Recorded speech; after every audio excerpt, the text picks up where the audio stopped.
watching Head to Head. I'm Antonina Antosha with UATV. In 1917, in the space of just 9 months, Tsarist Russia underwent 2 revolutions, changing the country's destiny forever. In February, the Russian monarchy collapsed. In October, squeezing out the moderate forces, the Bolsheviks seized power, leading to a bloody civil war.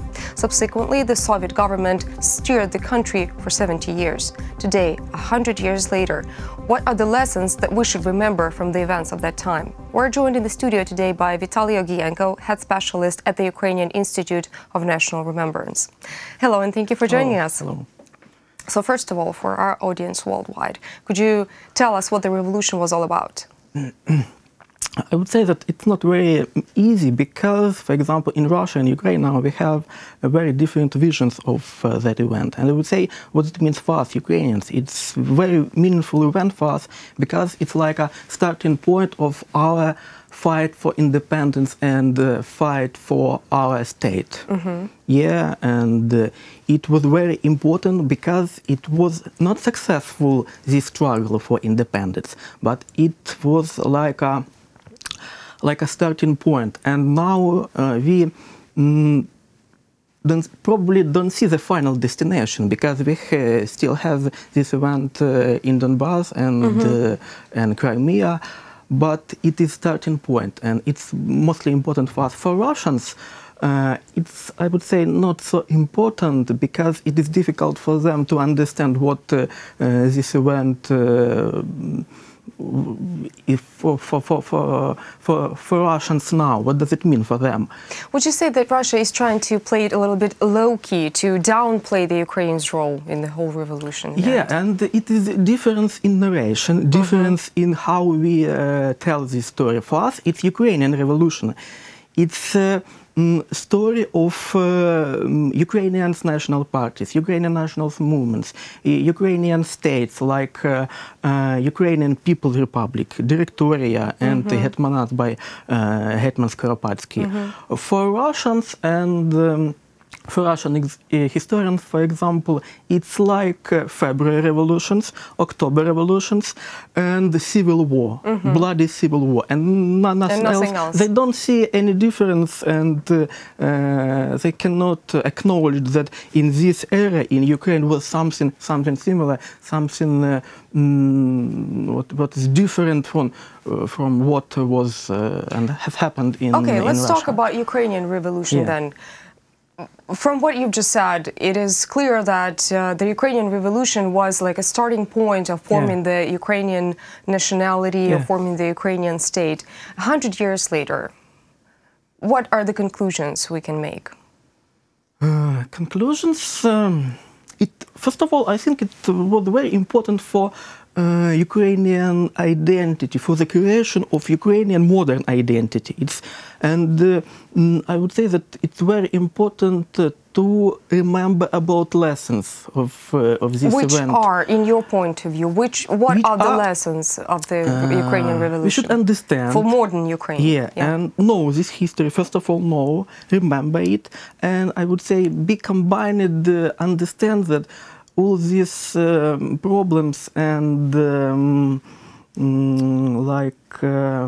misunderstanding about different parts of Ukrainian politicum and so on can be very dangerous, especially in such event.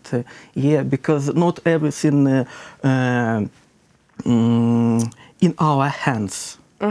Yeah, we have another players, and we should understand it and be combined and be united. In that knowledge, you mean?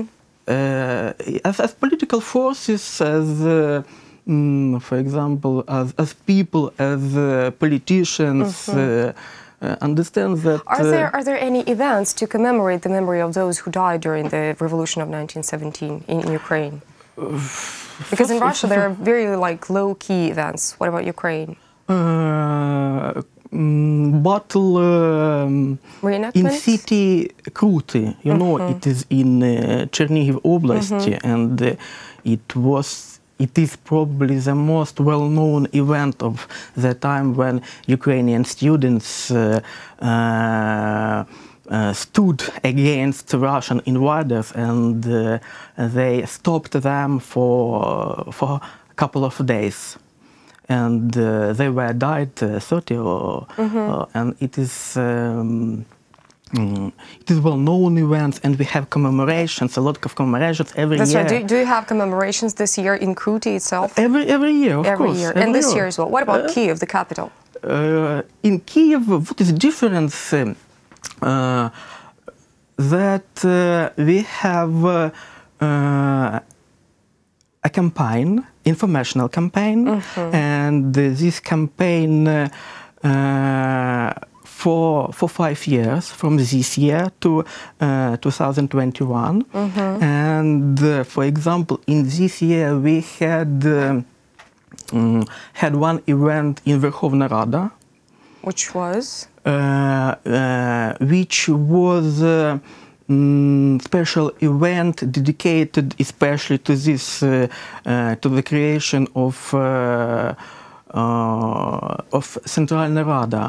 It's like special institutions which where all Ukrainians politicians at the times were brought together. Okay. And it was very interesting and meaningful because it was idea of Ukrainian Institute of National Remembrance, and we spoke about this history. Ukrainian politicians spoke, and it was like this distance between it is 100 years ago, this distance became closer. And I think in such way we tried to speak about these events and to make that to raise Ukrainians' awareness of the events. To raise awareness. So the institute, the Ukrainian Institute of National Remembrance, what else are you doing to commemorate the events? Are you planning anything else this year? We have a lot of plans, and it is official events. We even had a logo of these events. Ukrainian Revolution, 1917-1921, 100 year of fight. And we have, I would say, historical calendar.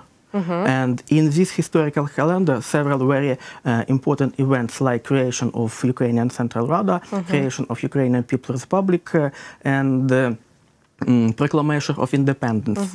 And all these events is connected to some commemoration in the country. And we have some projects associated with, like with printing, with, for example, we even have such a cultural product as game dedicated to this. What's the name of the game? What is the name of the game? Simply game. Just a game. Okay. Yeah, and it is for children. It's like very interesting. Is it popular with children? The game? We hope. Okay. We hope it's not a lot of items were produced. But we hope. Any plans for the future? What are you making plans for the next years of commemorating the victims of the revolution, or are you just sticking with this year for now? No, not. I said that it's for 5 years. Would you say that people in Ukraine, that the Ukraine's population is aware of the effect the revolution had on the Ukraine as a country, as a nationality? Would you say that they are educated enough in the area? I would say that not educated enough. From one hand, it's quite understandable because it is a very long story, forgotten story, and but we think that Ukrainian people should know more about this story because it's very important for us now to know this story. And I think that it's problem really, and the big challenge how to tell this story in easy way and make this story more popular. textbook, school textbooks. It's one possible way to do it. Movies, popular movies, and so on. And there's always internet, right? Yeah, internet, of course. Events, commemoration, official commemoration. There's a lot of tools, and we should use all of them. Okay. Thank you so much for this informative conversation.